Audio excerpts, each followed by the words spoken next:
Oi, eu sou a Gabi Xavier e hoje vou falar mais uma vez de Shingeki no Kyojin, Attack on Titan, ou como você preferir chamar.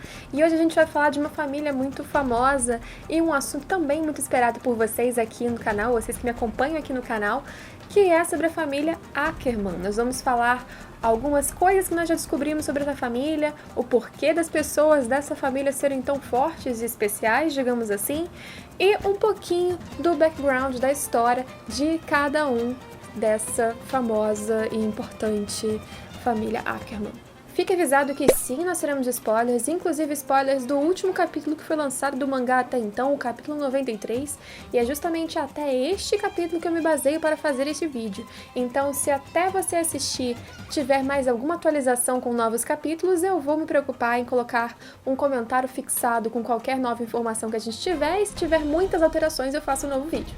Se você assiste só os animes, você já sabe que da família Ackerman nós temos a Mikasa Ackerman. E se você não leu o mangá ainda, assiste só o anime, você talvez não saiba que Levi, Uribai, ou depende como você preferir falar, ele também é um Ackerman. Além desses dois, a gente conheceu também Kenny Ackerman, que é um tio do Levi, mas a gente fala sobre isso mais pra frente. A história da Mikasa a gente já conhece do anime, logo no começo do anime, não é nenhuma novidade. Ela era filha de uma asiática com um Ackerman, morava em Shigashina, e um belo dia, ou um dia péssimo na verdade, um grupo de traficantes de pessoas vai atrás da família da Mikasa para poder sequestrar principalmente a mãe dela, que era uma asiática, e ela, que era uma asiática mestiça.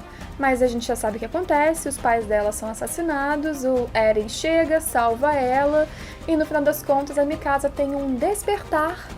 Isso a gente vê bem claramente, ela tem um despertar para uma força que existia dentro dela, e ela imediatamente consegue matar o último desses traficantes com uma punhalada direto no coração, o que surpreendeu qualquer um porque ela era apenas uma criança. Neste momento pra frente a Mikasa para de ser sentimental, exceto quando a gente tá falando do Eren, né, que ela tem bastante sentimentos muito fortes sobre ele, mas no resto ela é racional, ela é rápida, ela é fria, muitas vezes agindo mesmo como um animal feroz, como a mesma Annie já falou pra ela, e ela sabe exatamente o que precisa fazer e ela faz o que é preciso ser feito. Sobre esse despertar dela, a gente vai falar um pouquinho mais pra frente, porque aparentemente tem sim uma causa para isso acontecer, e é justamente esta novidade que nós tivemos recentemente nos mangás.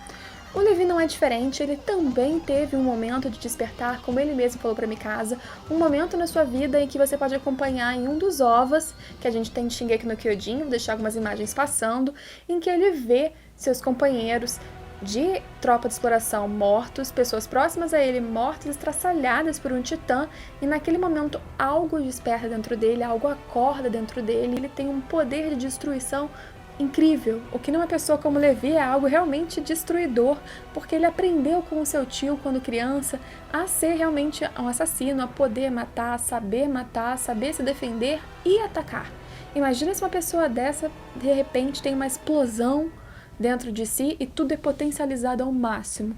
Não é à toa que ele é o principal guerreiro, o principal soldado dentro da muralha e aquele que é incomparável, talvez mais próximo realmente à Mikasa, que a gente tem que dar um descontinho porque ela realmente é nova nessa vida, principalmente comparada a ele. Além do Levi, a gente conhece também o tio dele na história brevemente em alguns capítulos, chamado Kenny Ackerman. E a sua irmã era uma prostituta, vivia sozinha, e em determinado momento ela morre deixando o Levi para trás, o que faz a gente pensar, não sei se de repente todos os Ackerman têm aquele momento de despertar dentro deles, isso é algo que fica no ar, talvez nem todos sejam tão fortes, ou não tem um momento em que essa força desperta, mas o Kenny, que é o tio do Levi, recupera ele, nunca diz que ele era o irmão da sua mãe e o seu tio, mas o cria não como pai, mas ao seu jeito, ensinando como lutar, ensinando como matar, como eu falei. O seu tio era realmente um assassino, matava, dizem que matou mais de 100 policiais militares, e assim que ele vê que o Levi consegue matar e se virar sozinho, ele abandona o garoto. Porque o Kenny tinha outros planos. E o Kenny, quando novo, soube através do seu avô de mais ou menos toda a história da família Ackerman, por que eles foram perseguidos, por que eles foram mortos, qual a diferença deles em relação a todos os outros, deles e dos asiáticos, o que a família real tinha a ver com isso e o que os titãs tinham a ver com tudo isso, então. Porque os Ackerman, se você viu meu vídeo sobre a origem dos titãs, você sabe que eles eram uma família que foi junto com um rei Fritz para as ilhas de Parades, que é onde estão as muralhas, junto do povo Eldiano. E se eu tô falando grego pra você, sério, assiste meu vídeo sobre a origem dos titãs, porque lá, apesar de grande, eu explico como tudo isso aconteceu e você não vai ficar viajando que eu vou falar aqui. Mas o povo Akerman não é descendente de Ymir Fritz, não é descendente da Titã original e não tem sangue de Titã, digamos assim, correndo em sua veia. Eles não podem ser transformados em Titãs. Da mesma forma, o poder da Coordenada, que ficou com a família Fritz durante tantos anos, não tinha nenhuma influência na vida deles. Eles não poderiam ter suas memórias apagadas, eles não poderiam ter suas vontades manipuladas, eles não tinham como esquecer toda a história do povo Eldiano como foi. Em determinado momento, eles têm uma cisão com a família real. Eles foram para Parades, eles foram para dentro das muralhas, junto com a família real como braços direitos deles. E você vai entender talvez o porquê disso também.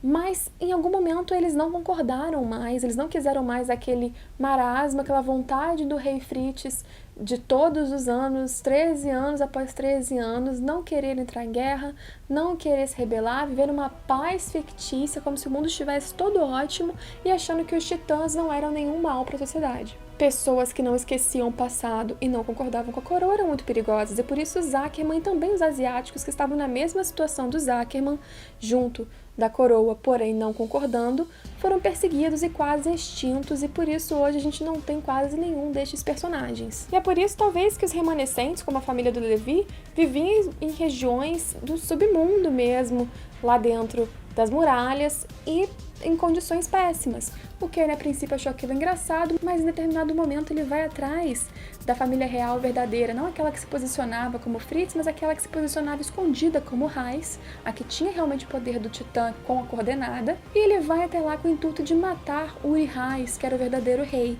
Mas ele não consegue. O Rod, que era o irmão do Uri, o defende. O Uri surpreende o Kenny porque ele se curva, permite que o Kenny, se quiser, o ataque, pede perdão pelo que a família Fritz tem permitido que façam com os Akerman ao longo de tantos anos. Kenny fica surpreso, desarmado, admira Uri e passa a ser o seu braço direito até o momento em que o Uri morre, porque após os 13 anos ele se deixou ser engolido pela sua sobrinha Frida Raiz.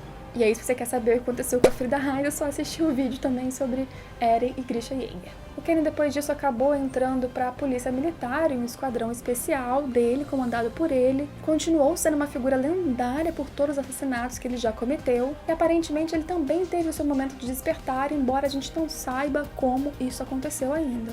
Não sei se algum dia a gente vai saber.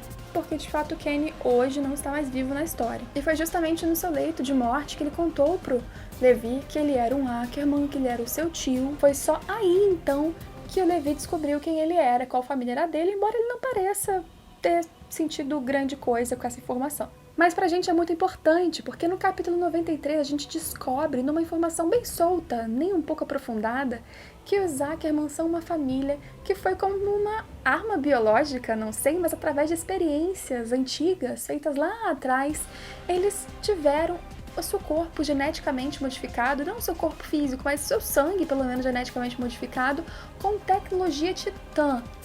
A gente não sabe como isso aconteceu, mas vamos imaginar.